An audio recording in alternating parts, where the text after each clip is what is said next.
Satu dua tiga empat lima enam tujuh delapan sembilan 10 10 পর্যন্ত পেলাম এখানে। এটা 10 পর্যন্ত গুনছেন? হ্যাঁ ও আচ্ছা আচ্ছা, তো এইভাবে সব হিসাব তো পারেন আপনাদের। ইনশাআল্লাহ আমি সবই পারি। দেখা পারবো না আমার হাত রাখলো। দেখি দেখি দেখেন তো, কাজ করতে করতে ওনার হাতের, এখন আমার হাত কেমন হয়েছে দেখো হাতের কিন্তু চর পড়ে গেছে একবারে, ঠিক আছে? এক মাস ধরে তো বাড়িতে বসা, এখন তো হাত ছাড়েনি এখনো, এরকম আছে। অনেক কষ্ট দেখেন করতে। কাজ করতে করতে হাতে ঠোয়া ভরে গেছে। আসসালামু আলাইকুম ভাই। ওয়ালাইকুম আসসালাম ভাই। ভালো আছেন? আলহামদুলিল্লাহ। ভাইজান কোন দেশে ছিলেন? আমি মালয়েশিয়া। মালয়েশিয়া প্রবাসী। কয় বছর থাকছেন ওই 8 জায়গায়? বছর। 8 বছর। জি তাহলে তো ওই দেশের সব ভাষায় আপনি মোটামুটি জানেন। আলহামদুলিল্লাহ জানি। হ্যাঁ? জানি। আজকে কিন্তু মূলত আপনার ওই দেশের ভাষাগুলাই শুনবো এবং কি দর্শককে শোনাবো, সেজন্য আজকে ভিডিওটা করা। আচ্ছা আচ্ছা ঠিক আছে। তো আপনার নাম হচ্ছে শহীদুল, জি আমার নাম শহীদুল। জি আর তাহলে আমরা দুজন মিতে। হ্যাঁ। যাই হোক ভাই, ওই দেশের ভাষা প্রথমত যখন গেলেন তখন তো বোঝেন, কয় মাস বোঝেন নাই? কিচ্ছু বুঝি না, প্রায় 2-2.5 বছর কিচ্ছু বুঝি না, হালকা পাতলা কিছু বুঝছি। 2-2.5 বছর হালকা পাতলা কিছু বুঝছেন, হ্যাঁ তারপর আস্তে আস্তে শিখে গেছেন। আস্তে আস্তে শিখে আছি এখন। মানে ভাষা তো বাংলা ভাষা আমরা যেটা মাতৃভাষা, এটা সহজ, কিন্তু অন্য ভাষা শিখতে গেলে তো কঠিন। কঠিন না, অনেক কষ্ট হয়েছে। আমরা অনেক প্রায় 4-5 বছর মানে কোন রকম চলাচল করে আমরা আসছি। 4 5 6 7 8 এই 4 বছর আমার পুরো ক্লিয়ার সব ভাষা বুঝি। যখন আপনি ওই দেশে গেলেন তো ভাষা তো জানেন না, আপনার যে ক্ষুধা লাগছে আপনি খাবার চাইছেন কিভাবে? হাতে ইশারা করছি, হাত দিয়ে ইশারা করছি। ও তার মানে আসলে নতুন অবস্থায় গেলে অনেক কষ্ট একটা অনেক কষ্ট, প্রবাসী। আমার চোখ দিয়ে পানি আসতো যখন ভাষা বুঝি নাই, কোনো কিছু বুঝি নাই। তাই তখন ওরা যখন বলতো তখন কোনো ভাষা বুঝি না, আমার চোখ দিয়ে আপনি আপনি পানি এসে যেত। তাই না? জি। আচ্ছা, ওই দেশের খাবার আর আমাদের দেশের খাবারের মধ্যে পার্থক্য কি? খাবারের দিকে পার্থক্য আছে, অনেক পার্থক্য, সব খাবারের মধ্যে পার্থক্য আছে। তারপরে মশলা অন্যরকম, তারা খায় হলো অন্য ধরনের খাবার, বাঙালিদের খাবার আলাদা খাবার, এরকমই আর কি। মানে আপনি ওই দেশের খাবার কি প্রথম জায়গায় কি খাবার পাচ্ছেন অনেক নাকি কষ্ট হচ্ছে, অনেক কষ্ট হয়েছে। এখন আবার ওই দেশের খাবার ভালো লাগে, আমরা বাংলাদেশি খাবার ছাড়া ওই দেশের খাবার ভালো লাগে। মানে ফার্স্টে কষ্ট হয়েছে, এখন তারপরে খাইতে খাইতে এই দেশের দিকে ওই দেশের খাবার প্রিয় হয়ে গেছে। হ্যাঁ ওই দেশের খাবার ভালো লাগে এখন, এই দেশের অভ্যাসদার সবকিছু। হ্যাঁ হ্যাঁ সবকিছু অভ্যাসদার। তো ভাই ওই দেশের ভাষা তো মোটামুটি সব শেখা শেষ? আলহামদুলিল্লাহ সব শিখে। যেমন ওই দেশে যদি কাউকে মানে দেখেন অনেকদিন পর, কি অবস্থা কেমন আছেন, এটার মানে কি? এটা কি abang ada sehat? আবাঙ্গা সাহাব? abang ada sehat মানে আপনি ভাই আপনি ভালো আছেন নাকি? ও এটা মানে আপনি ভালো আছেন কিনা? আচ্ছা, আপনাকে খাইছেন কিনা এটার মানে? ভাই makan sudah? মাক্কান চুদা? sudah মানে হ্যাঁ makan sudah ভাই। তাই আগে বললাম না যে কখনকার খাবার খাচ্ছেন ভাই? tadi tengah hari saya sudah makan ayam। তাই? ya আচ্ছা, দেখছেন তো ভাষাগুলো, আসলে এগুলা ভাষা কিন্তু কঠিন ভাষা, তারপরেও বাঙালি শিখে যায়, মানে ভাষাটা শুনতে শুনতে সবকিছুই সম্ভব হয়ে যায়। আচ্ছা, আপনি এক ধারছে একটা না একটু বলেন তো, মানে আপনি আমাকে প্রশ্ন করেন আমি উত্তর দিচ্ছি। ধরেন যে আপনি বাংলাতে আমি প্রশ্ন করেন মানে উত্তর দিচ্ছি। ধরেন আপনি এখন বলবেন যে আপনার বাড়ি টাঙ্গাইল ডিস্ট্রিক্ট, আপনার হচ্ছে গ্রাম, আপনার গ্রাম কোথায়, ইউনিয়ন কোথায়, এটা আপনি সবকিছু ওই মালয় ভাষাতে বলবেন। saya Bandar Dhaka, Bangladesh Dhaka. Saya ada Bandar Kici Tanggal. Saya kampung Sarpolsha।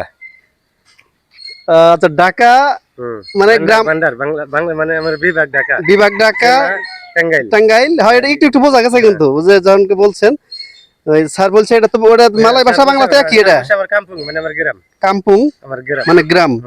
আচ্ছা, যদি কাউকে ডাক দেন বন্ধু হিসেবে, মানে অনেকদিন পর বন্ধু দেখা, ওটা কি দেখবো? আবাং মারিসিনি।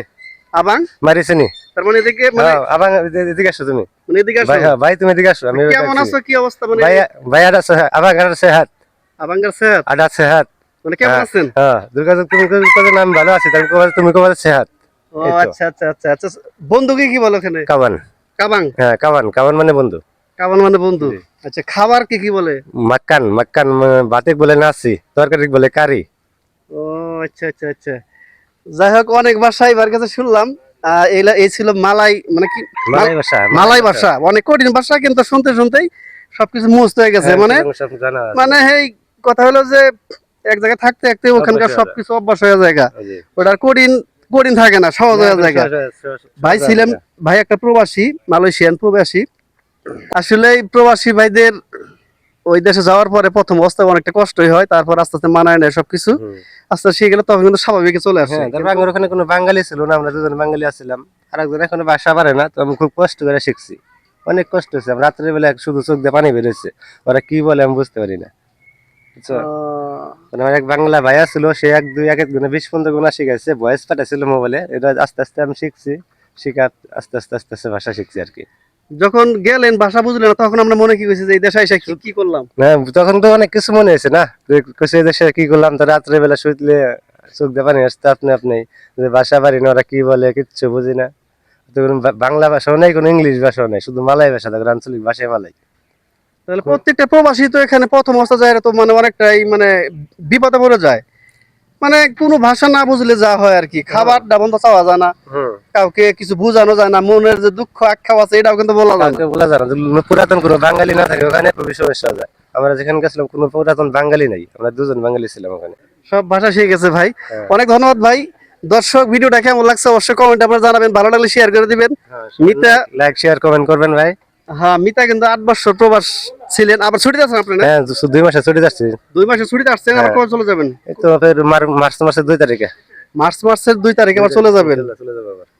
আবার কয় বছর সফর যাবেন? আল্লাহ পাক সেটা ভালো জানে, আমি কোম্পানি রাখবো 2 বছর, তারপর দেখা যাক দেশে আসা কি করে খাম, হয়তো কোনো জায়গায় পালানো লাগবো অবৈধম।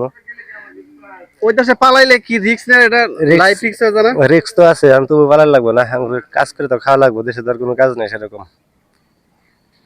দেখেন একটা প্রবাসীর কি কষ্ট, এটা অবশ্যই আপনি বুঝতে পারছেন, ভিডিওর মাধ্যমে শুনলেন কথাগুলা।